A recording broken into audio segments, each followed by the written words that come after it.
प्रिय दर्शकों, एक बार फिर डी के मोटिवेशन यूट्यूब चैनल में आप सभी का स्वागत है। एक गाय ने बताया, कौन सा धन मनुष्य को सुख देता है और कौन सा धन मनुष्य को दुख देता है। अगर मनुष्य इन बातों तो ध्यान से सुन और समझ लेता है, वह कभी गरीब और दुखी नहीं रहता। दर्शक बंधु, ये कथा आपके जीवन में इतना महत्वपूर्ण हिस्सा निभाएगी जिससे आपके परिवार की सारी कलह मिट जाएगी। प्रिय दर्शकों, अगर आप हमारे चैनल पर नए हैं तो चैनल को सब्सक्राइब करें, वीडियो को लाइक करें। तो चलिए कथा आरंभ करते हैं। यह कथा उन दिनों की है जब एक बड़े नगर में एक प्रसिद्ध वैद्य डॉक्टर शर्मा निवास करते थे। वे अपनी प्रतिष्ठा, धन वैभव और बड़े भवन के कारण पूरे नगर में प्रसिद्ध थे। उनके पास सभी सुख सुविधाएं थीं और वे अक्सर अपने मनपसंद खेल गोल्फ का आनंद लिया करते थे। दूर दूर से लोग उनके पास उपचार के लिए आते थे। एक दिन संध्या का समय था। डॉक्टर शर्मा गोल्फ खेलने की तैयारी कर रहे थे। उनकी भव्य गाड़ी द्वार पर खड़ी थी। उसी समय दो कहार एक डोली लेकर उनके दवाखाने के पास आए। डोली में एक बीमार व्यक्ति लेटा हुआ था और उनके पीछे एक वृद्ध पुरुष लाठी के सहारे धीरे धीरे चल रहे थे। डोली उनके दवाखाने के सामने रुक गई। वृद्ध ने डोली के पर्दे को हल्के से उठाकर भीतर झांका और डॉक्टर साहब को देखा। इतनी साफ और भव्य जगह देखकर वह झिझकते हुए खड़ा रहा, मानो डर रहा हो कि कहीं उसकी उपस्थिति इस स्थान को दूषित न कर दे। डॉक्टर साहब सामने आए और तेज स्वर में बोले, कौन है, क्या चाहिए? वृद्ध ने हाथ जोड़कर विनम्र स्वर में कहा, हुजूर, मैं बहुत गरीब आदमी हूं। मेरा बेटा कई दिनों से बीमार है, कृपा करके उसे देख लें। डॉक्टर साहब ने सिगार जलाते हुए ठंडे स्वर में कहा, कल सुबह आओ, इस समय हम मरीज नहीं देखते। यह सुनकर वृद्ध दुख और निराशा से भर गया। उसने घुटनों के बल बैठकर जमीन पर सिर रखा और गिड़गिड़ाते हुए प्रार्थना की, हुजूर, मेरे लड़के को देख लीजिए, वह मर जाएगा। 4 दिन से उसकी आंखें भी नहीं खुली। डॉक्टर साहब ने अपनी घड़ी देखी। उन्हें गोल्फ खेलने के लिए केवल 15 मिनट का समय शेष था। उन्होंने गोल्फ स्टिक उठाई और फिर से कहा, कल सुबह आओ, यह समय हमारे खेलने का है। वृद्ध ने अपनी पगड़ी उतारकर डॉक्टर साहब की चौखट पर रख दी और रोते हुए कहा, हुजूर, बस एक बार लड़के को देख लीजिए, यह हमारी अंतिम आशा है। 5 बेटों में से केवल यही एक बचा है। अगर इसे कुछ हो गया तो हम दोनों भी मर जाएंगे। आपकी बड़ी कृपा होगी। प्रिय दर्शकों, वह बूढ़ा व्यक्ति बार बार विनम्रता से प्रार्थना करता रहा, जैसे एक भक्त अपने ईश्वर से आशा रखता है। लेकिन डॉक्टर साहब के हृदय में करुणा या दया का कोई भाव जागृत नहीं हुआ। उनके पास अक्सर ऐसे गरीब और असहाय ग्रामीण लोग आते थे जो मैले कुचैले कपड़ों में सहायता मांगते थे। डॉक्टर साहब इन परिस्थितियों से भली भांति परिचित थे, लेकिन उनके स्वभाव में विनम्रता और दया का अभाव था।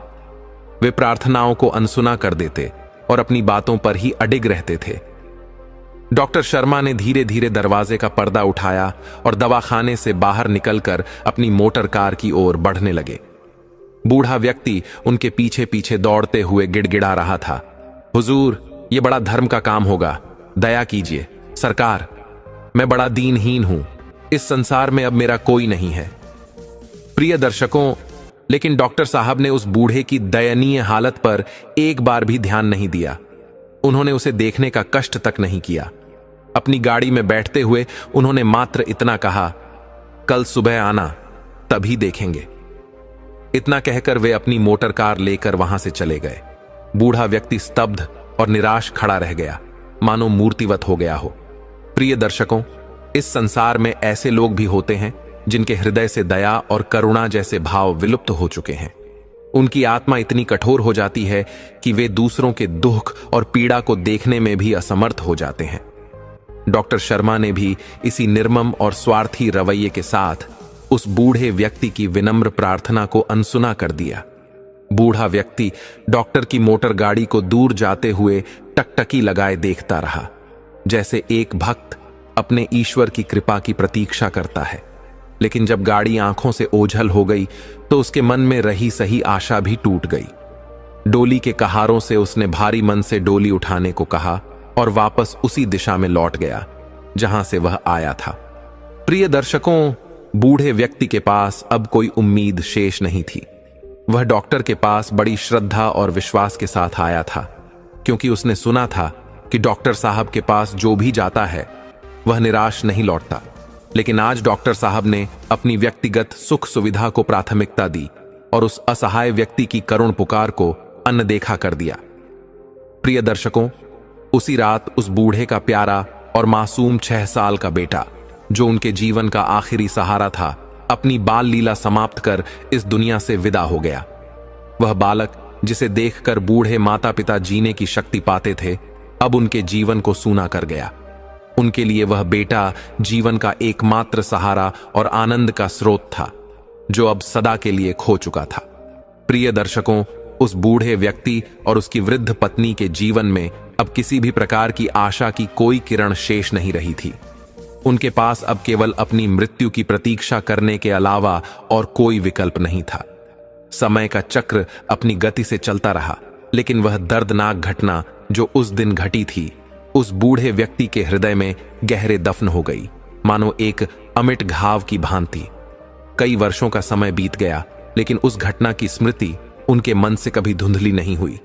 उधर डॉक्टर शर्मा ने अपनी जीवन यात्रा में यश, संपत्ति और मान सम्मान भरपूर अर्जित किया। साथ ही उन्होंने अपने स्वास्थ्य का भी पूरा ध्यान रखा, जो उनके अनुशासित और नियमित जीवन का परिणाम था। यह कोई आश्चर्य की बात नहीं थी कि 50 वर्ष की आयु में भी उनकी फुर्ती और चुस्ती अद्वितीय थी और युवा लोग भी उनके आगे फीके पड़ जाते थे। उनका प्रत्येक कार्य समयबद्ध और सटीक था और वे अपने जीवन के अनुशासन से कभी भी विचलित नहीं होते थे। प्रिय दर्शकों, बहुत से लोग तभी स्वास्थ्य के नियमों का पालन करने का प्रयास करते हैं जब उनका स्वास्थ्य बिगड़ने लगता है, लेकिन डॉक्टर शर्मा स्वास्थ्य के विज्ञान और संयम के गूढ़ रहस्यों को भली भांति जानते और समझते थे। यही कारण था कि वे अपनी आयु के बावजूद पूर्णतः स्वस्थ और सक्रिय थे। डॉक्टर शर्मा के परिवार में केवल 2 संतानें थीं, एक बेटा और एक बेटी। तीसरी संतान न होने के कारण श्रीमती शर्मा का सारा ध्यान इन्हीं 2 बच्चों पर केंद्रित था। यही कारण था कि वे भी अपने व्यक्तित्व में अब तक युवा प्रतीत होती थीं। उनकी बेटी का विवाह हो चुका था और वह अपने ससुराल में सुखमय जीवन व्यतीत कर रही थी। उनका बेटा कॉलेज में पढ़ाई कर रहा था और अपने माता पिता के लिए जीवन का सबसे बड़ा सहारा था। वह बेटा न केवल देखने में सुंदर था, बल्कि स्वभाव से भी अत्यंत विनम्र और मृदुभाषी था। उसके उदार और संवेदनशील हृदय के कारण वह हर किसी का प्रिय था। विद्यालय में वह सभी का गौरव बना हुआ था और हर कोई उसकी प्रशंसा करता था। वह न केवल अपने परिवार की, बल्कि अपने मित्रों और शिक्षकों के लिए भी गर्व का विषय था। प्रिय दर्शकों, अब वह युवक 20 वर्ष का हो चुका था और आज उसके 20वें जन्मदिन को बड़े हर्ष और उल्लास के साथ मनाया जा रहा था। प्रिय दर्शकों, यह शाम का समय था। बगीचे की हरी भरी घास पर सुंदर कुर्सियां सजी हुई थीं और वहां का दृश्य अद्भुत था। शहर के प्रतिष्ठित रईस, उच्च अधिकारी और अन्य विशिष्ट मेहमान एक ओर पंक्तिबद्ध होकर बैठे थे। दूसरी तरफ कॉलेज के छात्र छात्राएं समूह में हंसी खुशी भोजन का आनंद ले रहे थे। बिजली की रंग बिरंगी रोशनी से सारा मैदान जगमगा रहा था, जिससे पूरा माहौल अत्यंत आकर्षक और उत्साहपूर्ण बन गया था। प्रिय दर्शकों, वहां मनोरंजन का भी पूरा इंतजाम था। हास्य कार्यक्रम, खेलकूद और संगीत की मधुर धुनें वातावरण को उल्लासमय बना रही थीं। इसी बीच नाटक का मंचन भी चल रहा था, जो सबके आकर्षण का केंद्र बना हुआ था। यह नाटक स्वयं वैभव ने लिखा था। वैभव, जो डॉक्टर शर्मा का इकलौता पुत्र था और जिसकी जन्मदिन की यह भव्य पार्टी मनाई जा रही थी, नाटक का मुख्य अभिनेता भी था। इस समय वैभव ने रेशमी कमीज पहनी हुई थी और नंगे पांव तेजी से यहां से वहां दौड़ भाग कर रहा था। प्रिय दर्शकों, वह अपने दोस्तों और मेहमानों की हर छोटी बड़ी आवश्यकता का ध्यान रखने में पूरी तन्मयता से लगा हुआ था। कभी कोई उसे इधर बुला रहा था तो कभी उधर से आवाज आ रही थी, अरे वैभव, जरा इधर आना। हर कोई उसे छेड़ता, उससे मजाक करता और उसे काम में उलझा देता। बेचारे वैभव को एक पल के लिए भी चैन से बैठने का अवसर नहीं मिल पा रहा था। इसी बीच अचानक एक युवती, शोभा, उसके पास आई और मुस्कुराते हुए बोली, क्यों वैभव, तुम्हारे सांप कहाँ हैं? जरा हमें भी तो दिखाओ। वैभव ने उसके साथ हाथ मिलाते हुए कहा, अरे शोभा, इस वक्त मुझे माफ करो, सांप तो मैं तुम्हें कल दिखा दूंगा। शोभा ने नाराजगी से कहा, जी नहीं, मुझे आज ही देखने हैं। मैं तुम्हारी बातों में आकर अब और टाल मटोल नहीं मानूंगी। प्रिय दर्शकों, शोभा और वैभव दोनों बहुत अच्छे मित्र थे और उनके बीच प्रेम का एक अनकहा लेकिन गहरा रिश्ता पनप रहा था। वैभव को सांपों का पालन पोषण करने, उन्हें प्रशिक्षित करने और उनके स्वभाव को समझने का अत्यंत शौक था। उसने विभिन्न प्रजातियों के कई सांप पाल रखे थे और उनके स्वभाव तथा आदतों का गहन अध्ययन करता था। कुछ समय पहले ही वैभव ने अपने कॉलेज में सांपों के स्वभाव और उनके व्यवहार पर एक शानदार व्याख्यान दिया था। उस व्याख्यान में उसने सांपों के विभिन्न गुण और स्वभाव को प्रस्तुत किया था। वहां उपस्थित जीव विज्ञान के विशेषज्ञ और विद्वान उसकी विद्या और गहन जानकारी देखकर विस्मित रह गए थे। यह अद्भुत ज्ञान वैभव ने एक अनुभवी सपेरे से सीखा था, जो सांपों की देखभाल और उनके साथ व्यवहार करने में माहिर था। प्रिय दर्शकों, वैभव को सांपों के प्रति गहरी रुचि थी और इसके साथ ही उन्हें सांपों से संबंधित औषधीय जड़ी बूटियां एकत्र करने का भी अत्यंत शौक था। अगर उन्हें यह पता चलता कि किसी व्यक्ति के पास कोई दुर्लभ जड़ी बूटी है, तो वे तब तक चैन से नहीं बैठते जब तक वह उसे प्राप्त न कर लें। सांपों और जड़ी बूटियों का यह शौक उनके जीवन का एक ऐसा अनूठा जुनून बन चुका था, जिस पर वे निस्वार्थ भाव से अपना समय, धन और ऊर्जा समर्पित करते थे। प्रिय दर्शकों, यह वही वैभव थे जिनकी साधना और समर्पण ने उन्हें अपने शौक में सिद्धहस्त बना दिया था। उनके इस अद्भुत और अनोखे शौक पर वे हजारों रुपए खर्च कर चुके थे। यह उनकी भक्ति और समर्पण का प्रतीक था, जिसे वे पूरे मनोयोग से निभाते थे। उस दिन शोभा, वह युवती जो वैभव की प्रिय मित्र थी, उनके घर पर आई। शोभा पहले भी कई बार वैभव के घर आ चुकी थी, लेकिन आज उसकी उत्सुकता कुछ अलग ही थी। वह बार बार सांपों को देखने की जिद कर रही थी। न जाने क्यों, लेकिन शायद वह सच में सांपों को देखना चाहती थी, या फिर वैभव पर अपने प्रेम और अधिकार का प्रदर्शन करना चाहती थी। प्रिय दर्शकों, हालांकि शोभा का यह आग्रह असमय था। वहां पहले से ही मेहमानों की भीड़ थी और अगर वैभव सांपों को दिखाने की बात करते तो और अधिक लोग इकट्ठा हो जाते। भीड़ देखकर सांप भयभीत हो सकते थे और रात के समय उन्हें परेशान करना कितना अनुचित हो सकता है, यह शोभा के मन में नहीं आया। वैभव ने शोभा की ओर देखा और धीरे से मुस्कुराते हुए कहा, नहीं नहीं, मैं तुम्हें कल सांप दिखा दूंगा। इस समय न तो उन्हें सही से दिखा सकता हूं और न ही कमरे में पर्याप्त जगह है। शोभा ने अपनी उत्सुकता बनाए रखी, लेकिन तभी एक महाशय ने मजाक में छेड़ते हुए कहा, अरे वैभव, दिखा क्यों नहीं देते? देखो तो बेचारी कितने प्यार से कह रही है, इतनी सी बात के लिए क्यों टालमटोल कर रहे हो? दूसरे महाशय ने चुटकी लेते हुए कहा, वैभव साहब, शोभा इतनी सीधी और भोली है, तभी तो आप इतना भाव खा रहे हैं। अगर कोई और होती तो अब तक बिगड़ जाती। तीसरे ने ठाका लगाते हुए मजाक में कहा, अरे वह तो शायद बोलना ही छोड़ देती।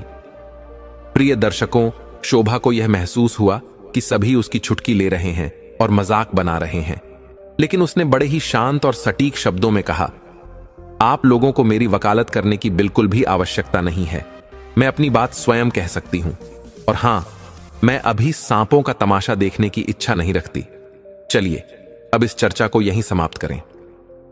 प्रिय दर्शकों, शोभा की बात सुनकर सभी मित्र हंसी में ठहाके लगाने लगे। एक भाई साहब मजाक में बोले, देखना तो आप सब कुछ चाहती हैं, लेकिन कोई दिखाए तभी तो। यह सुनकर शोभा थोड़ी लज्जित हो गई। उधर वैभव ने उसकी हल्की सी नाराजगी भरी सूरत को देखा। उसे महसूस हुआ कि शायद इस समय मना कर देने से शोभा के मन को सचमुच चोट पहुंची है। जब प्रीतिभोज समाप्त हुआ और संगीत का दौर शुरू हुआ, वैभव ने सोचा कि अब समय आ गया है। उसने शोभा और अन्य मेहमानों को सांपों के डिब्बे के पास ले जाकर धीरे धीरे दरवाजा खोला। एक एक करके उसने सांपों को बाहर निकालना शुरू किया। प्रिय दर्शकों, यह दृश्य वास्तव में अद्भुत था। ऐसा प्रतीत हो रहा था जैसे वे सांप वैभव की हर बात और हर हाव भाव को गहराई से समझ रहे हों। वैभव ने उन्हें इस तरह प्रस्तुत किया मानो वे प्रशिक्षित कलाकार हों। शोभा और अन्य दर्शक इन सांपों की अनोखी प्रस्तुति देखकर मंत्रमुग्ध हो गए। ये पल न केवल मनोरंजन से भरपूर था, बल्कि वैभव की कला और ज्ञान की गहराई का भी प्रमाण था। तभी शोभा ने घबराकर वैभव का हाथ कसकर पकड़ लिया और कहा, नहीं वैभव, भगवान के लिए इसे छोड़ दो। मैं तुम्हारे पैर पड़ती हूं, इस तमाशे को यहीं खत्म कर दो। इतने में पास खड़े एक मित्र ने हंसते हुए कहा, भले ही तुम कह रहे हो, लेकिन मुझे अब भी यकीन नहीं होता। खैर, अगर तुम कहते हो तो मान लेता हूं। वैभव ने सांप की गर्दन को कसकर पकड़ते हुए कहा, नहीं, आप अपनी आंखों से देखिए और यकीन कीजिए। दांत तोड़कर किसी सांप को वश में करना कोई बड़ी बात नहीं है, लेकिन आपको समझना चाहिए कि सांप एक बुद्धिमान जीव होता है। अगर उसे यह भरोसा हो जाए कि इंसान से उसे कोई खतरा नहीं है, तो वह उसे कभी नहीं काटता। शोभा ने महसूस किया कि इस समय वैभव पर जैसे जुनून सवार हो गया है। उसने सोचा कि अब इस तमाशे को किसी तरह रोका जाए, इसलिए वह तुरंत बोली, अच्छा भाई, अब यहां से चलो। देखो, गाने की महफिल शुरू हो गई है। आज मैं भी एक गाना सुनाने वाली हूं। इतना कहकर उसने वैभव का हाथ पकड़ने का प्रयास किया और उसे खींचकर कमरे से बाहर ले जाने लगी। लेकिन वैभव ठान चुका था कि वह अपने दोस्तों की शंका का समाधान करके ही मानेगा। उसने सांप की गर्दन को और भी कसकर पकड़ लिया। सांप की देह की सारी नसें तन गईं और उसका मुंह लाल हो गया। बेचारा सांप, जिसने कभी वैभव के हाथों ऐसा व्यवहार नहीं देखा था, पूरी तरह असमंजस में पड़ गया। उसे समझ नहीं आ रहा था कि वैभव आखिर उससे क्या चाहता है। शायद सांप को यह भ्रम हुआ कि वैभव उसे मार डालने की कोशिश कर रहा है, इसीलिए आत्मरक्षा के लिए वह पूरी तरह तैयार हो गया। लेकिन वैभव को अपनी बात सिद्ध करनी थी। उसने सांप की गर्दन को कसकर दबाए रखा और उसका मुंह खोलकर दोस्तों की ओर घुमाते हुए कहा, जिन सज्जनों को अब भी शक है, वे आकर खुद देख लें। यह इसके जहरीले दांत हैं। क्या अब भी किसी को कोई संदेह है? सभी मित्र उत्सुकता से पास आए और सांप के जहरीले दांतों को करीब से देखकर चकित रह गए। प्रत्यक्ष प्रमाण के सामने किसी के पास कोई सवाल नहीं बचा था। सभी को विश्वास हो गया। प्रिय दर्शकों, वैभव ने संतोषपूर्वक सांप की गर्दन को ढीला कर दिया। प्रिय दर्शकों, यह पल अत्यंत नाटकीय और अप्रत्याशित था। वैभव, जो सांप को धीरे धीरे जमीन पर रखने ही वाला था, अचानक कुछ ऐसा हुआ जिसने सभी को स्तब्ध कर दिया। वह काला सांप, जो अब तक भयभीत और असमंजस में था, अचानक गुस्से से पागल हो उठा। जैसे ही उसकी गर्दन पर वैभव की पकड़ ढीली हुई, उसने फुर्ती से सिर उठाया और पूरी ताकत से वैभव की उंगली में काट लिया। प्रिय दर्शकों, वैभव को ऐसा महसूस हुआ जैसे बिजली की तेज लहर उसके शरीर में दौड़ गई हो। सांप तुरंत वहां से भाग खड़ा हुआ और वैभव की उंगली से खून की बूंदें टपकने लगीं। लेकिन अपने विवेक और साहस के साथ वैभव ने तुरंत अपनी उंगली को जोर से दबा लिया ताकि जहर का प्रभाव शरीर में न फैल पाए। घबराए हुए वैभव ने बिना किसी से कुछ कहे तेजी से अपने कमरे की ओर दौड़ लगा दी। वहीं टेबल पर एक दुर्लभ जड़ी बूटी रखी हुई थी, जिसके बारे में कहा जाता था कि इसे पीसकर लगाने से घातक विष भी बेअसर हो जाता है। वैभव ने अपने विश्वास और आस्था के साथ इस जड़ी बूटी पर भरोसा किया। प्रिय दर्शकों, जैसे ही वैभव की हालत बिगड़ने लगी, दोस्तों और घर के लोगों में हड़कंप मच गया। बाहर महफिल में यह खबर तेजी से फैल गई और हर कोई चिंता में घिर गया। डॉक्टर शर्मा, जो अब तक पूरी तरह बेफिक्र नजर आ रहे थे, घबराकर दौड़ते हुए अंदर आए। तुरंत वैभव की उंगली की जड़ को कसकर बांधा गया ताकि विष का प्रभाव शरीर में न फैले। डॉक्टर साहब ने तुरंत आदेश दिया कि जड़ी बूटी को पीसा जाए, लेकिन उनके चेहरे पर बेचैनी साफ झलक रही थी। वे जड़ी के असर से पूरी तरह आश्वस्त नहीं थे और सुझाव दिया कि वैभव की उंगली के दसे हुए हिस्से को चीरा लगाकर काट दिया जाए ताकि विष पूरी तरह निकाल दिया जाए। लेकिन वैभव को अपनी जड़ी पर पूर्ण विश्वास था। उसने किसी अन्य उपाय को स्वीकार करने से इनकार कर दिया। इस बीच बाहर बैठी शोभा ने यह खबर सुन ली। घबराहट से कांपती हुई वह दौड़कर अंदर आई। उसने देखा कि वैभव की उंगली से खून टपक रहा था। शोभा ने तुरंत अपना रुमाल निकाला और उसकी उंगली से खून साफ करने लगी। प्रिय दर्शकों, जड़ी को पीसने का काम जारी था लेकिन स्थिति अत्यंत गंभीर हो रही थी। जड़ी पूरी तरह पीसी भी नहीं गई थी कि वैभव की आंखें धीरे धीरे बंद होने लगीं। उसके होठों पर हल्का पीलापन उभर आया और उसकी हालत और बिगड़ने लगी। अचानक वैभव अपने पैरों पर खड़ा नहीं रह सका और लड़खड़ाते हुए फर्श पर बैठ गया। बाहर से लोग घबराकर कमरे में इकट्ठा होने लगे। कोई चिंता भरे स्वर में कुछ कह रहा था तो कोई उपाय सुझाने की कोशिश कर रहा था। प्रिय दर्शकों, आखिरकार जड़ी पीस कर तैयार हो गई। शोभा ने तुरंत वैभव की उंगली पर सावधानी से लेप लगा दिया, लेकिन जैसे ही एक और मिनट बीता, वैभव की आंखें फिर से धीरे धीरे बंद होने लगीं। उसकी हालत इतनी खराब हो गई कि वह लेटने पर मजबूर हो गया। वैभव ने इशारे से पंखा चलाने को कहा। उसकी मां दौड़कर आई और उसका सिर अपने गोद में रख लिया। कमरे में लगे बिजली के पंखे को भी चालू कर दिया गया। प्रिय दर्शकों, यह क्षण अत्यंत करुणामय था।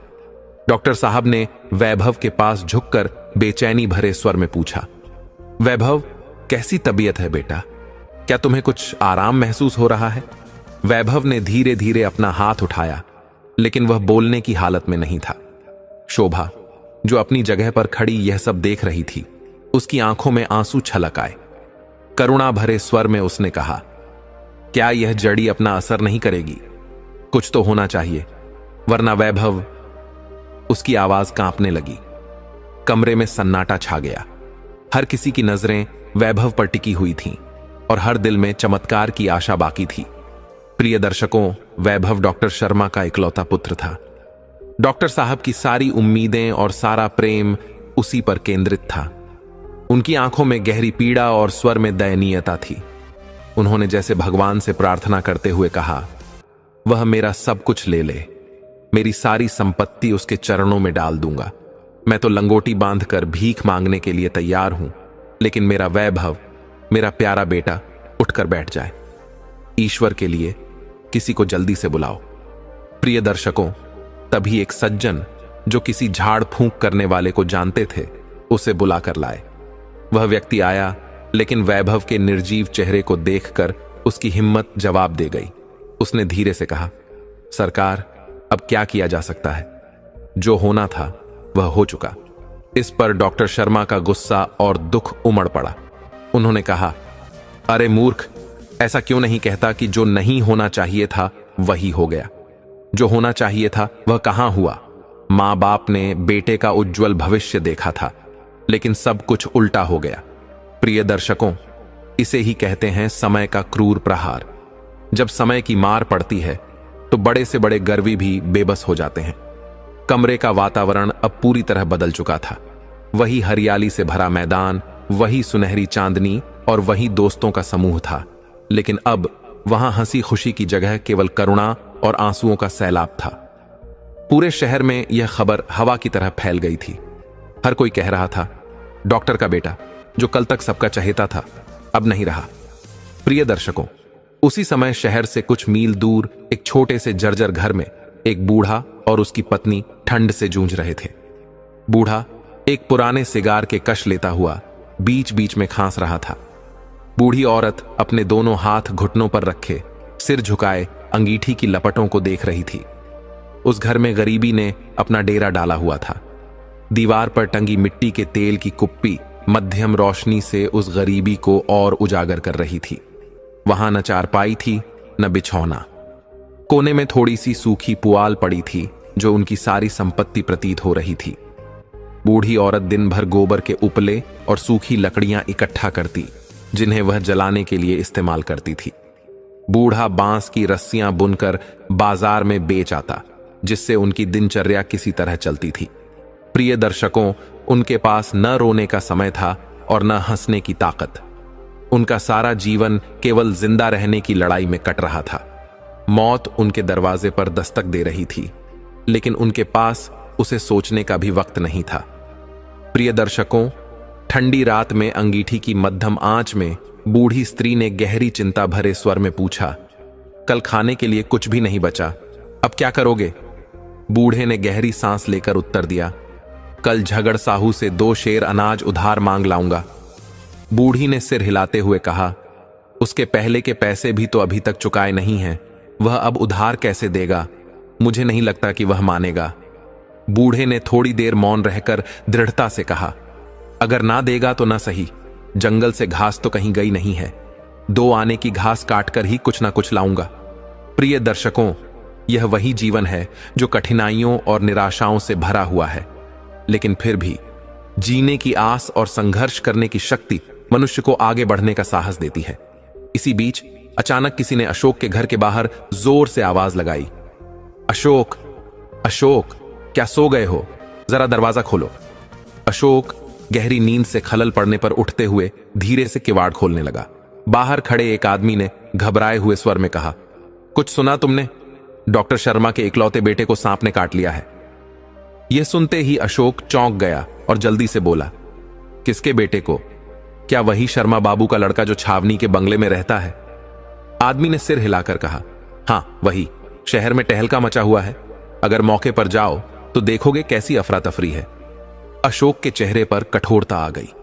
उसने गंभीर स्वर में कहा, नहीं, मैं नहीं जाऊंगा। मेरी बला से उनका जो होगा हो।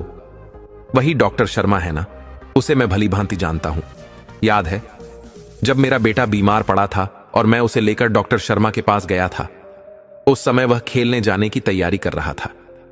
मैंने उनके पैरों पर गिरकर गिड़गिड़ाया था कि एक नजर मेरे बेटे को देख लें, लेकिन उन्होंने सीधे मुंह मेरी ओर देखा तक नहीं। यह कहते हुए अशोक का चेहरा गुस्से और दर्द से लाल हो गया। उसने गहरी सांस लेते हुए कहा, लेकिन भगवान सब देख रहे थे। आज देखो, वही डॉक्टर शर्मा अब अपने बेटे के लिए तरस रहा है। अब उसे पता चलेगा कि अपने बच्चे का दर्द क्या होता है। वैसे क्या उसके और भी बेटे हैं? आदमी ने उत्तर दिया, नहीं, उसका तो यही इकलौता बेटा था। सुना है अब तो सभी डॉक्टरों ने भी जवाब दे दिया है, उसकी हालत बहुत खराब है।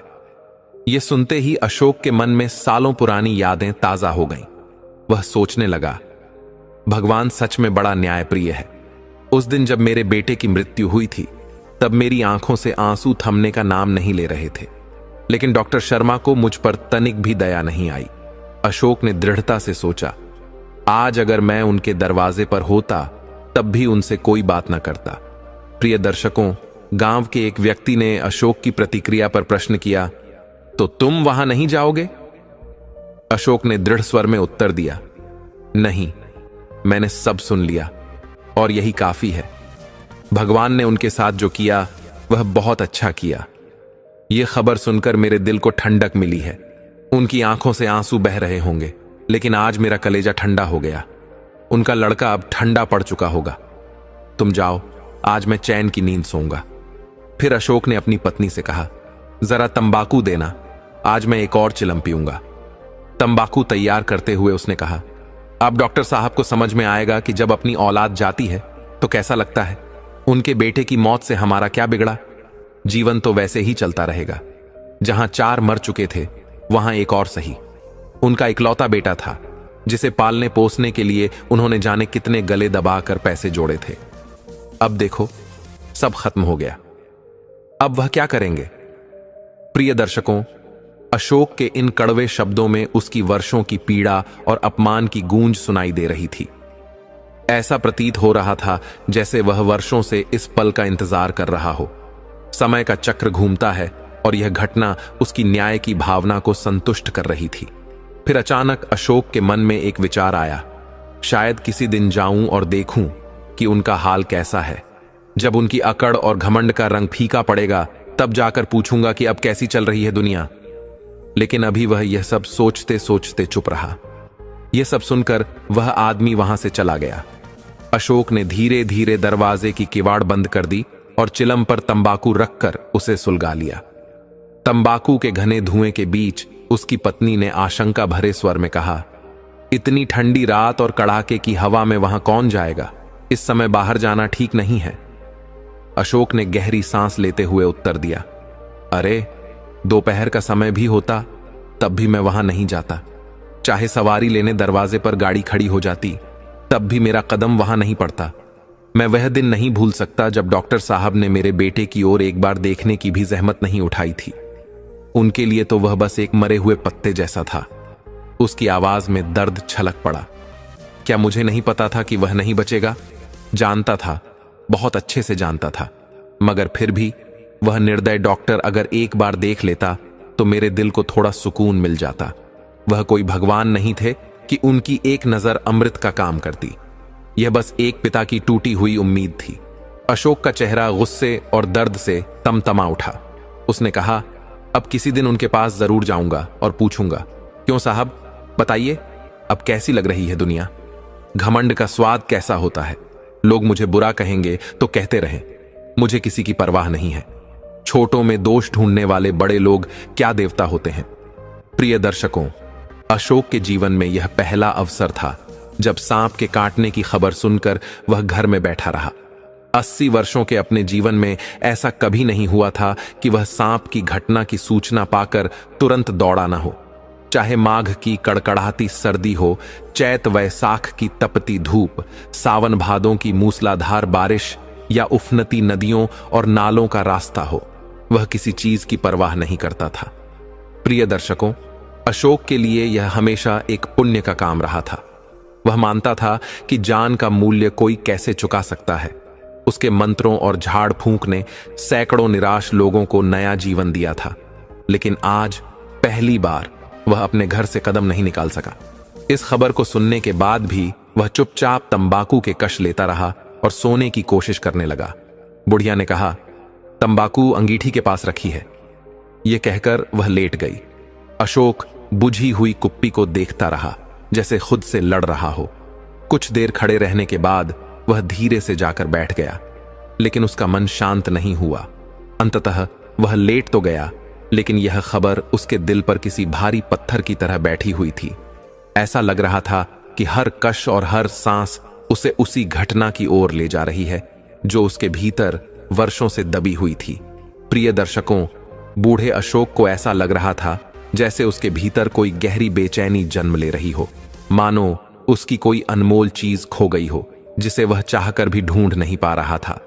उसे महसूस हो रहा था कि जैसे उसके सारे कपड़े भीग गए हों या पैरों में कोई भारी कीचड़ जम गई हो जो उसके कदमों को रोकने की कोशिश कर रही हो। यह बेचैनी उसे अंदर से कुरेद रही थी। बुढ़िया कुछ ही देर में खर्राटे लेने लगी, लेकिन अशोक आंखें बंद करके सोने की कोशिश करता रहा। थोड़ी देर बाद एक हल्की सी आहट होते ही उसकी नींद टूट गई। वह धीरे धीरे उठा, अपनी लाठी थामी और चुपचाप दरवाजे के किवाड़ खोलने लगा। तभी बुढ़िया की नींद कुछ क्षण के लिए खुली। उसने पूछा, कहां जा रहे हो इतनी रात को? अशोक ने जवाब दिया, कहीं नहीं, बस देख रहा था कि अभी कितनी रात बाकी है। बुढ़िया ने जम्हाई लेते हुए कहा, अभी बहुत रात है, सो जाओ। अशोक ने हल्की आवाज में कहा, नींद नहीं आ रही। इस पर बुढ़िया ने कहा, नींद अब कहां आएगी, मन तो डॉक्टर के घर पर अटका हुआ है। प्रिय दर्शकों, अशोक के मन में लगातार सवाल उठ रहे थे। डॉक्टर ने मेरे साथ कौन सी नेकी की है जो मैं वहां जाऊं? अगर वह खुद आकर मेरे पैरों में भी गिर पड़े तब भी मैं वहां कदम ना रखूं। बुढ़िया ने उसकी बात सुनकर कहा, उठे तो तुम इसी इरादे से हो, है ना? अशोक ने गुस्से में जवाब दिया, नहीं री, ऐसा मूर्ख मैं नहीं हूं कि जिसने मेरे लिए कांटे बोए उसके लिए फूल लेकर जाऊं। बुढ़िया फिर से सो गई। अशोक ने किवाड़ वापस बंद कर दिए, लेकिन उसका मन अशांत था। उसकी स्थिति उस व्यक्ति की तरह हो गई थी जो उपदेश सुनते हुए उपदेशक की ओर तो देख रहा हो, लेकिन उसके कान कहीं और खींचे हुए हों। अशोक का दिमाग डॉक्टर शर्मा के अतीत के व्यवहार से भरा हुआ था, लेकिन उसका दिल उस अभागे युवक की हालत पर करुणा से भर गया था जो जीवन और मृत्यु के बीच झूल रहा था। हर बीतते पल के साथ उसे यह महसूस हो रहा था कि उस युवक के लिए यह विलंब जानलेवा हो सकता है। प्रिय दर्शकों, अशोक से अब और नहीं सहा गया। उसने फिर से किवाड़ खोले, लेकिन इस बार इतनी धीरे कि बुढ़िया को इसकी भनक तक न लगी। उसने अपनी लाठी उठाई और घर से बाहर निकल आया। प्रिय दर्शकों, उसी समय गांव का चौकीदार अपनी गश्त पर था। उसने अशोक को बाहर देखा और पूछा, कैसे उठे अशोक जी? आज तो कड़ाके की सर्दी है, क्या कहीं जा रहे हो? अशोक ने सिर हिलाते हुए कहा, नहीं भाई, जाऊंगा कहां, बस देख रहा था कि अभी कितनी रात बाकी है। चौकीदार ने जवाब दिया, लगभग 1 बजा होगा, अभी थाने से लौट रहा हूं। डॉक्टर चड्डा बाबू के बंगले पर बड़ी भीड़ लगी हुई है। सुना है उनके लड़के को सांप ने डस लिया है। शायद अब तक तो वह मर भी गया होगा। अगर तुम चले जाओ तो शायद उसकी जान बच जाए। लोग कह रहे हैं कि शर्मा बाबू 10,000 तक देने को तैयार हैं। अशोक ने कड़वे स्वर में कहा, मैं वहां नहीं जाऊंगा, चाहे वह लाख रुपए भी दे दें। इन 10,000 या 1,00,000 रुपए का मैं करूंगा भी क्या? आज नहीं तो कल मैं भी मर जाऊंगा। फिर मेरे पीछे इन्हें भोगने वाला कौन बचा है? प्रिय दर्शकों, चौकीदार के चले जाने के बाद अशोक अनमने भाव से आगे बढ़ा। उस समय उसकी हालत बिल्कुल उस व्यक्ति की तरह हो गई थी जो नशे में लड़खड़ा रहा हो। उसका शरीर जैसे उसकी अपनी मर्जी से बाहर था। वह सोचता कुछ और था, कहता कुछ और उसके कदम कहीं और ही पड़ते थे।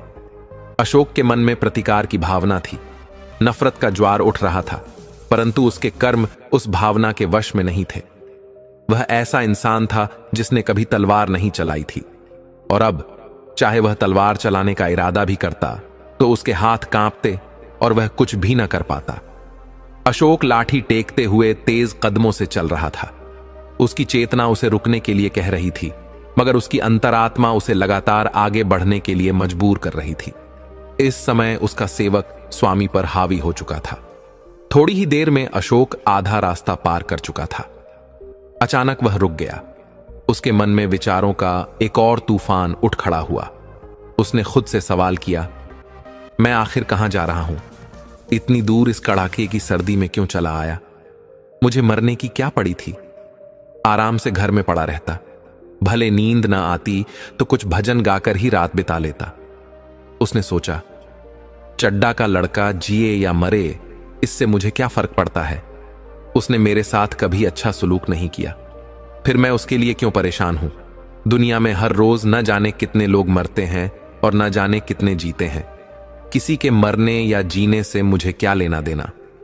परंतु फिर उसने खुद को समझाया, नहीं नहीं, मैं वहां झाड़ फूंक करने नहीं जा रहा हूं। मैं तो बस यह देखने जा रहा हूं कि वहां क्या हो रहा है। डॉक्टर साहब का रोना पीटना देखूंगा, समझूंगा कि वह इस वक्त कैसी हालत में है। शायद पढ़े लिखे लोग सब्र कर जाते होंगे। प्रिय दर्शकों, इन्हीं विचारों में उलझा हुआ अशोक फिर से आगे बढ़ा। चलते चलते उसे दो आदमी आते दिखाई दिए जो आपस में बात कर रहे थे। चड्डा बाबू का तो आज घर ही उजड़ गया, वही इकलौता बेटा था। यह सुनते ही अशोक के कदम तेज हो गए। अब वह लगभग दौड़ने लगा, हालांकि थकान के मारे उसके पांव उठ नहीं रहे थे। उसे ऐसा महसूस हो रहा था जैसे अभी वह गिर पड़ेगा, लेकिन फिर भी वह अपनी गति कम नहीं कर पा रहा था। अशोक ने 10 मिनट से अधिक तेज कदमों से चलते हुए आखिरकार डॉक्टर चड्डा के बंगले को दूर से देख ही लिया। बंगले के चारों ओर बिजली की तेज रोशनी फैली हुई थी, लेकिन माहौल में एक अजीब सन्नाटा पसरा हुआ था। दूर से ही वहां का सन्नाटा उसकी बेचैनी को बढ़ा रहा था। रोने पीटने की आवाजें भी अब बहुत धीमी सुनाई दे रही थीं। अशोक का कलेजा तेजी से धड़कने लगा। उसने खुद से कहा, कहीं मुझे बहुत देर तो नहीं हो गई? अब उसकी चाल तेज से तेज हो गई। अपनी उम्र में उसने शायद ही कभी इस तरह दौड़ लगाई हो। उसे ऐसा लग रहा था जैसे मौत खुद उसके पीछे दौड़ रही हो। घड़ी में 2 बज चुके थे। बंगले के अंदर मेहमान विदा हो चुके थे और रोने धोने वालों की भीड़ बिखर चुकी थी। अब केवल थके हुए परिजन बचे थे जो आकाश की ओर निहारते हुए यह सोच रहे थे कि किसी तरह रात खत्म हो और सुबह होते ही मृतदेह को गंगा के हवाले किया जा सके। प्रिय दर्शकों, अशोक के मन में यह दृश्य किसी भारी पत्थर की तरह गहराता जा रहा था। उसकी जिज्ञासा और बेचैनी दोनों अपने चरम पर थीं। तभी अचानक अशोक ने डॉक्टर साहब के बंगले के दरवाजे पर दस्तक दी। डॉक्टर साहब, जो समझे थे कि कोई नया मरीज आया होगा, दरवाजे तक आए। किसी और दिन होता तो शायद वे ऐसे व्यक्ति को झिड़क कर भगा देते, लेकिन आज की रात उनके जीवन की सबसे बड़ी विपदा लेकर आई थी और इस वजह से उनके स्वभाव में कुछ नरमी आ गई थी। दरवाजे पर खड़ा था एक बूढ़ा व्यक्ति। उसकी कमर झुकी हुई थी, चेहरा झुर्रियों से भरा था और सफेद बालों के साथ वह लकड़ी के सहारे कांपते हुए खड़ा था। डॉक्टर साहब ने बड़ी विनम्रता से कहा, भाई, आज तो हमारे घर पर ऐसी आफत आ गई है कि कुछ भी समझ नहीं आता। कृपया आज के लिए माफ कीजिए, फिर किसी दिन आ जाइए। लगता है मैं 1 महीने तक शायद किसी मरीज को देख भी नहीं सकूंगा। अशोक ने गंभीर स्वर में कहा, यह बात तो मुझे मालूम है साहब, यही सोचकर तो यहां आया हूं। भैया कहां हैं? मुझे एक बार उन्हें देखने दीजिए। भगवान की कृपा कभी भी हो सकती है। मुर्दे को भी वह जीवन दान दे सकता है। कौन जानता है, इस समय उनकी कृपा बरस जाए। डॉक्टर चड्डा ने थके हुए स्वर में कहा, आइए देख लीजिए, लेकिन सच कहूं तो 3-4 घंटे हो चुके हैं। जो होना था वह हो चुका। यहां कई झाड़ फूंक करने वाले आए और चले गए। सबने हाथ खड़े कर दिए। अब तो बस औपचारिकता ही बची है। डॉक्टर साहब ने अशोक को अंदर ले जाकर वैभव की निष्प्राण देह दिखाई। अशोक ने उसे कुछ पलों तक ध्यान से देखा, फिर हल्के से मुस्कुराते हुए बोले, अभी सब कुछ खत्म नहीं हुआ है बाबूजी। अगर भगवान चाहेंगे तो भैया आधे घंटे में उठ बैठेंगे। आप नाहक हिम्मत मत हारिए। कहारों से कहिए कि तुरंत पानी लाएं। डॉक्टर ने तुरंत कहारों को पानी लाने का आदेश दिया। कुछ कहार कुएं पर पानी लेने गए तो कुछ मेहमानों ने भी अहाते के बाहर से पानी भरकर मदद की। वैभव का शरीर पानी से नहलाया जाने लगा। इस दौरान अशोक मंत्र पढ़ते हुए मुस्कुरा रहे थे, मानो विजय उनके कदमों के पास खड़ी हो। मंत्र पूरा होते ही अशोक ने एक झड़ी वैभव के माथे पर लगाई। यह प्रक्रिया कई बार दोहराई गई। हर बार वैभव के सिर पर घड़ों पानी डाला गया और अशोक ने मंत्र फूंका। प्रिय दर्शकों, जब सुबह का सूरज अपनी लालिमा के साथ उदित हुआ, तभी वैभव ने भी अपनी लाल लाल आंखें खोल दी। एक क्षण में उसने अंगड़ाई ली और पानी पीने की मांग की। यह चमत्कारी दृश्य देखकर डॉक्टर शर्मा खुशी से दौड़कर अपनी पत्नी पार्वती को गले लगा लिया। पार्वती अशोक के चरणों में गिर पड़ी और अश्रुपूर्ण आंखों से बार बार धन्यवाद देने लगी। वैभव को देखकर वह उसके पास आई और पूछा, अब कैसी तबीयत है बेटे? यह खबर हवा की तरह चारों ओर फैल गई। मित्र, पड़ोसी और जानने वाले डॉक्टर साहब के घर आने लगे। सभी मुबारकबाद देने लगे। डॉक्टर शर्मा हर किसी के सामने अशोक की तारीफ करने लगे। लोग उत्सुकता से अशोक को देखने के लिए भीतर जाने लगे, लेकिन जब अंदर जाकर देखा तो अशोक वहां नहीं थे। नौकरों ने बताया, अभी थोड़ी देर पहले तक वह यहीं चिलम पी रहे थे। जब हमने उन्हें तंबाकू देने की कोशिश की तो उन्होंने अपना ही तंबाकू निकालकर चिलम भर ली थी। प्रिय दर्शकों, इस तरह डॉक्टर साहब के घर में चारों ओर अशोक को ढूंढा जाने लगा, लेकिन अशोक बिना किसी को बताए चुपचाप अपने घर की ओर लौट रहे थे। उनके कदमों में तेजी थी, जैसे वह किसी बड़ी जिम्मेदारी से मुक्त होकर खुद को अपनी दुनिया में समेट लेना चाहते थे। वह मन ही मन सोच रहे थे, किसी तरह बुढ़िया के जागने से पहले घर पहुंच जाऊं ताकि उसे मेरी रात की अनुपस्थिति का पता न चले। प्रिय दर्शकों, उधर जब मेहमान डॉक्टर साहब के घर से विदा हो गए तो डॉक्टर ने अपनी पत्नी पार्वती से बातचीत शुरू की। प्रिय दर्शकों, डॉक्टर साहब ने भावुक होकर अपनी पत्नी पार्वती से कहा, सुनती हो, वह बूढ़ा आदमी न जाने कहां चला गया। इतना बड़ा काम कर गया, लेकिन एक चिलम तंबाकू तक पीने के लिए नहीं रुका। पार्वती ने उत्तर दिया, अजी, मैंने तो सोचा था कि उसे उसकी सेवा के बदले में कुछ धनराशि दूंगी, लेकिन वह तो बिना कुछ लिए ही चला गया। इस पर डॉक्टर शर्मा ने गहरी सांस लेते हुए कहा, सुनो, मैं तुमसे एक बात कहना भूल गया। मैं उसे पहचान नहीं पाया था, लेकिन सुबह की हल्की रोशनी में उसकी पहचान कर ली। यह वही बूढ़ा है जो एक बार एक मरीज को लेकर मेरे पास आया था। अब मुझे याद आ रहा है कि उस समय मैं खेल के लिए बाहर जाने की तैयारी कर रहा था और मैंने उस मरीज को देखने से साफ इनकार कर दिया था।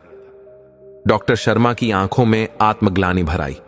उन्होंने कहा, आज वही घटना याद कर मुझे ऐसी आत्मग्लानि हो रही है जिसे मैं शब्दों में बयान नहीं कर सकता। अब मैं उसे खोज निकालूंगा, उसके पैरों में गिरकर अपने किए की माफी मांगूंगा। मुझे पता है वह कुछ भी स्वीकार नहीं करेगा। उसका जीवन तो मानो परोपकार और दूसरों पर यश की वर्षा करने के लिए ही बना है। उसकी महानता ने आज मुझे एक ऐसा आदर्श दिखाया है जिसे मैं अपनी पूरी जिंदगी नहीं भूल सकता। डॉक्टर शर्मा ने भावुक होकर कहा, अगर कोई और होता तो शायद मेरे उस दिन के कटु व्यवहार को याद कर मेरे बेटे को मर जाने देता, लेकिन आज इस बूढ़े ने मुझे सिखाया है कि दुनिया में परोपकार से बड़ा कोई धर्म, कोई धन और कोई यश नहीं हो सकता। मनुष्य को अपने जीवन में केवल अपने सुखों के लिए नहीं, बल्कि दूसरों के लिए भी जीना चाहिए। अपने लिए तो पशु भी जीते हैं। जीवन वही सार्थक है जिससे हजारों लोग जीने की प्रेरणा पाते हैं। डॉक्टर साहब की आंखों में चमक आ गई।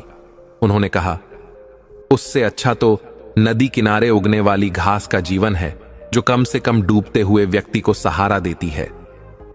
मनुष्य को अपने धन, पद और प्रतिष्ठा का घमंड कभी नहीं करना चाहिए। यह घमंड उसे अहंकारी बना देता है और यह अहंकार रिश्तों को बर्बाद कर देता है। जीवन में धन, पद और मान सम्मान सब अस्थायी चीजें हैं जो किसी भी समय छिन सकती हैं। डॉक्टर ने आगे कहा, घमंड व्यक्ति को उसकी असली पहचान और मूल्य से दूर कर देता है। सादगी और विनम्रता से जीने वाला व्यक्ति ही सच्ची खुशी और असली सम्मान पा सकता है। वह सम्मान जो धन या प्रतिष्ठा से नहीं मिलता। जो लोग गरीबों को तुच्छ समझकर उनके दुख, दर्द और जरूरतों को अनदेखा करते हैं, वे अमानवीय और संवेदनहीन कहलाते हैं। ऐसे लोगों का व्यवहार न केवल असंवेदनशील होता है, बल्कि अन्यायपूर्ण भी। डॉक्टर साहब ने अंत में कहा, मनुष्य चाहे कितना भी बड़ा क्यों ना हो जाए, उसे 3 बातें कभी नहीं भूलनी चाहिए। पहली, विनम्रता और मानवता। चाहे कितनी भी सफलता मिले, व्यक्ति को जमीन से जुड़े रहना चाहिए और दूसरों के साथ सम्मान से पेश आना चाहिए। दूसरी, अपनी जड़ों और परिवार को याद रखना। यही मूल्य और लोग उसे उस मुकाम तक पहुंचाते हैं। तीसरी, समाज के प्रति जिम्मेदारी। समाज और जरूरतमंदों के लिए योगदान देना न केवल सफलता का प्रतीक है, बल्कि जीवन का असली उद्देश्य भी। प्रिय दर्शकों, डॉक्टर साहब की यह सीख न केवल उनकी सोच को बदल रही थी, बल्कि उनके हृदय में अशोक के प्रति अगाध श्रद्धा और कृतज्ञता का भाव भर रही थी।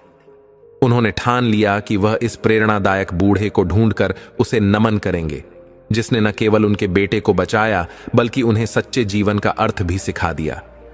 प्रिय दर्शकों, आगे हम जानेंगे कि आखिर वो कौन सा धन है जिससे मनुष्य सुखी रहता है। 1.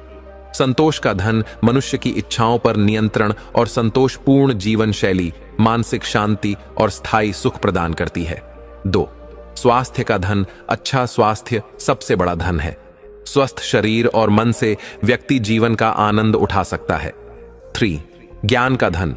शिक्षा और समझ से मिला ज्ञान न केवल जीवन में सही निर्णय लेने में मदद करता है, बल्कि आत्मिक सुख भी प्रदान करता है। 4. समाज और संबंधों का धन। सच्चे मित्र और परिवार के साथ समय बिताना, उनके साथ अच्छे संबंध रखना मनुष्य को वास्तविक आनंद देता है। 5. परमार्थ का धन। दूसरों की सेवा और परोपकार से आत्मिक संतोष और प्रसन्नता मिलती है। 6.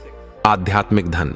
ईश्वर के प्रति आस्था, भक्ति और ध्यान से व्यक्ति को मानसिक शांति और जीवन का उद्देश्य मिलता है। प्रिय दर्शकों, अब हम जानेंगे कौन सा धन मनुष्य को दुखी करता है। 1. अत्यधिक भौतिक धन। भौतिक चीजों की असीमित लालसा और संग्रह का प्रयास तनाव और असंतोष को बढ़ाता है। 2. लोभ और लालच का धन। धन की लालसा से व्यक्ति गलत रास्ते अपनाता है, जो अंततः दुख का कारण बनता है। 3. अन्याय और अनैतिक तरीके से कमाया धन। भ्रष्टाचार, धोखाधड़ी या अन्य अनैतिक तरीकों से कमाया गया धन मानसिक तनाव और अपराध बोध को जन्म देता है। 4. अहंकार का धन। धन का घमंड रिश्तों को बिगाड़ता है और समाज में व्यक्ति को अकेला कर देता है। 5. असंतोष का धन। जो व्यक्ति अपने पास होते हुए भी और अधिक पाने की लालसा में रहता है, उसे कभी सुख नहीं मिलता। 6. बेवजह का संग्रह। आवश्यकता से अधिक धन संग्रह और उसका सही उपयोग न करना जीवन में बोझ का कारण बनता है। सुख देने वाला धन वही है जो संतोष, सेवा और सादगी में हो। दुख देने वाला धन वह है जो लोभ, लालच और अहंकार से प्राप्त किया गया हो। प्रिय दर्शकों, हमारी आज की यह कहानी यहीं समाप्त होती है। प्रिय दर्शकों, हम आशा करते हैं आपको यह कहानी बेहद पसंद आई होगी और आप इस कहानी से बहुत ही प्रेरणा लेंगे। तो मिलते हैं आपसे अगली वीडियो में। तब तक के लिए अपना ख्याल रखिए और खुश रहिए। धन्यवाद।